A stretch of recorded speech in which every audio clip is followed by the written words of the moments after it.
First thing is, this is called the Strength Symmetry Evaluation. And it is important to kind of define terms. What's a screen? What's an assessment? What's an evaluation? I'm mainly going to focus on assessment versus evaluation.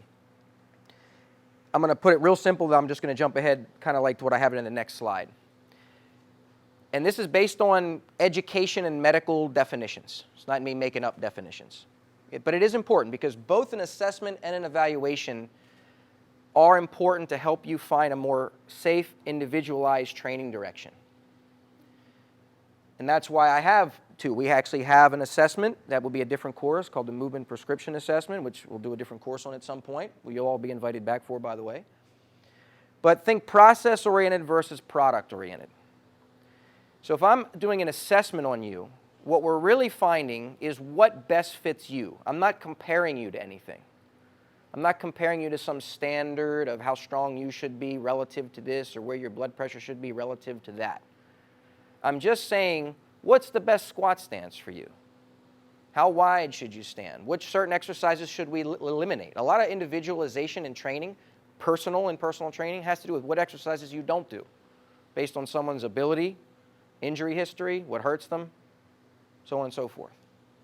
We have a lot of tools already out there that attempt to cover that. Obviously, I have my approach as well. You may already have things that you use for that. Great. Don't stop using them if you feel like you're getting a lot of results from those.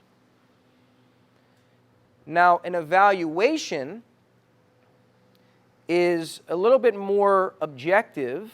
It's basically saying, where do you compare relative to averages, relative to what we think, what do you need essentially? All right, so I'm going to skip ahead. This is as simple as I can make it. An assessment is, what can you safely do exercise-wise? An evaluation is, what exercises do you need to do? Based on what we know you can do. What do you need more of? What do you need less of? Part of program design is understanding dosage. Right? So if somebody, we know it in physique training, if someone wants to pack on more delts, you obviously need to do more sets and reps of delts throughout the week. Pretty plain and simple. But what about from a left-right standpoint? Now, go back up a slide. In fitness terms, an assessment is what's your best squat stance, because squat stance is individual. However, an evaluation would be, how strong are you relative to your body weight?